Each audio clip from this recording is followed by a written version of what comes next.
안녕하세요. 오늘 함께 파헤쳐볼 이야기는 바로 이겁니다. 지령 경제가 범인이었을까? 우리가 흔히 알던 사회주의 붕괴 원인에 대한 통념을 완전히 뒤집는 아주 도발적인 질문이죠. 오늘 이 자료를 바탕으로 한번 깊이 들어가 보겠습니다. 자, 그럼 바로 시작할까요? 소련식 사회주의는 대체 왜 붕괴했을까요? 한때 세계의 절반을 차지했던 이 거대한 시스템이 왜 그렇게 허무하게 무너져 내렸을까요? 수십 년 동안 정말 많은 분석이 있었죠. 그런데 오늘 우리는 좀 다른 이야기를 해보려고 합니다. 우리가 보통 주는 대답은 이거잖아요. 모든 걸 국가가 괴확하고 통제하는 그 딱딱하고 비효율적인 지령 경제 시스템. 그게 결국 자본주의와의 경쟁에서 이기지 못하고 스스로 무너졌다. 거의 교과서에도 실릴 만큼 정설처럼 굳어진 이야기죠. 그런데 말이죠. 오늘 우리가 들여다볼 자료는 바로 이 정설의 정면으로 아니라고 말합니다. 만약에 사회주의가 무너진 이유가 강력한 중앙 통제 때문이 아니라 오히려 그 통제가 느슨해졌기 때문이라면 어떠세요? 관점이 확 바뀌죠? 자, 그럼 첫 번째 섹션입니다. 이 지령 경제 신화라는 틀을 가지고 오늘 다룰 핵심 논쟁이 뭔지부터 확실히 짚고 넘어가 보겠습니다. 자, 이 화면이 오늘 이야기의 핵심을 딱 보여주네요. 왼쪽, 이게 바로 일반적인 생각이죠. 강력한 중앙 계획이 문제였다. 그런데 오른쪽을 보세요. 오늘 자료의 주장은 정반대입니다. 그게 아니라 오히려 중앙 계획이 약해지고 시장 개혁을 도입한 게 실패를 불렀다는 거예요. 와, 정말 180도 다른 주장입니다.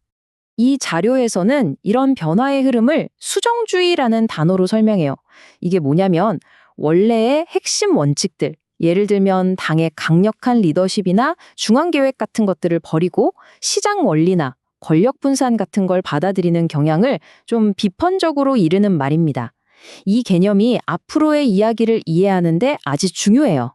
그럼 이 파격적인 주장을 뒷받침하는 핵심 사례는 뭘까요? 바로 유고슬라비아입니다. 소련과는 다른 그들만의 제3의 길을 걸었던 나라죠. 지금부터 이 나라의 경험을 아주 집중적으로 들여다볼 겁니다. 유고슬라비아는요, 일찌감치 독자 노선을 걸었어요. 1948년에 소련 중심의 국제공산당 조직에서 쫓겨난 걸 시작으로 50년대에는 노동자 자주관리라는 독특한 제도를 도입하고 65년에는 아예 시장경제 요소를 확 받아들이는 개혁까지 해버립니다.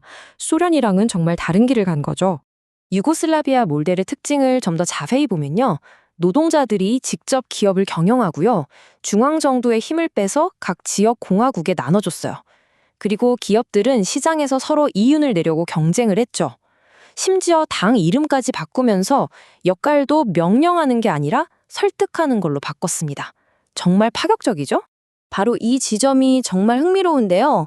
이 자료는 유고의 실험이 마르크스가 말했던 아주 먼 미래의 이상, 그러니까 국가가 자연스럽게 사라지는 단계를 사회주의를 막 건설하는 초기에 억지로 만들려고 했던 근본적인 착각에서 비롯됐다고 아주 날카롭게 비판합니다.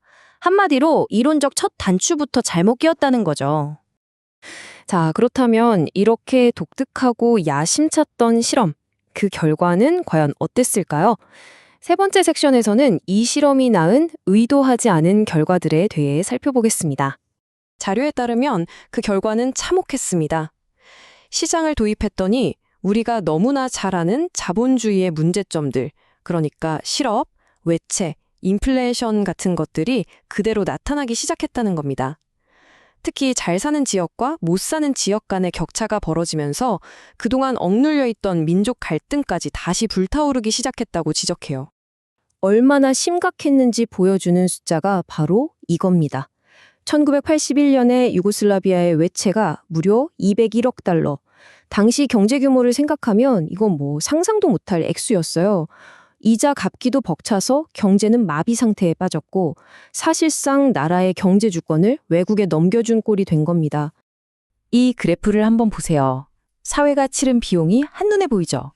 단 3년 만에 실업률이 2.5%에서 6.8%로 거의 3배 가까이 폭등했습니다. 시장 경쟁에서 진 기업의 노동자들이 그대로 거리로 쏟아져 나왔다는 뜻이죠. 그리고 경제적인 분권화는 결국 정치적인 분열로 이어졌습니다. 이 인용구가 정말 상징적인데요.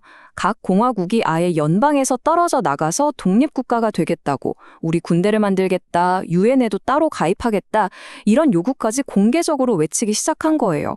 나라를 하나로 묶어주던 힘이 완전히 사라진 거죠. 자, 이제 마지막 섹션입니다. 그렇다면 이 유고슬라비아의 경험이 우리에게 던지는 교훈, 이 자료가 말하는 경고의 이야기는 과연 무엇일까요? 나중에 문제를 깨닫고 다시 중앙 통제를 강화하려고 시도했지만 때는 너무 늦었습니다. 한번 열린 판도라의 상자처럼 시장의 힘과 민족주의라는 거대한 흐름은 이미 되돌릴 수 없을 만큼 강해져 있었던 거죠. 이 자료는 붕괴의 과정을 이렇게 4단계로 명확하게 정리합니다. 1단계, 국가의 통제를 약화시키고 2단계, 시장을 도입하고 3단계, 자본주의식 위기를 겪고 그리고 마지막 4단계, 결국 나라가 해체된다. 이 과정이 결코 우연이 아니라 필연적인 인과관계였다고 주장하는 겁니다. 결국 목표와 결과는 완전히 정반대였습니다. 분명 더 좋고 더 민주적인 사회주의를 만들려고 시작했는데 결과는 경제적 혼란과 사회 분열, 그리고 결국에는 사회주의 체제 자체가 무너지고 자본주의로 돌아가는 것이었다는 거죠. 이게 이 자료가 내리는 냉정한 판결입니다. 그래서 이 자료가 내리는 최종 결론은 아주 단호합니다. 사회주의와 자본주의 사이에 어중간한 제3의 길이란 존재하지 않는다.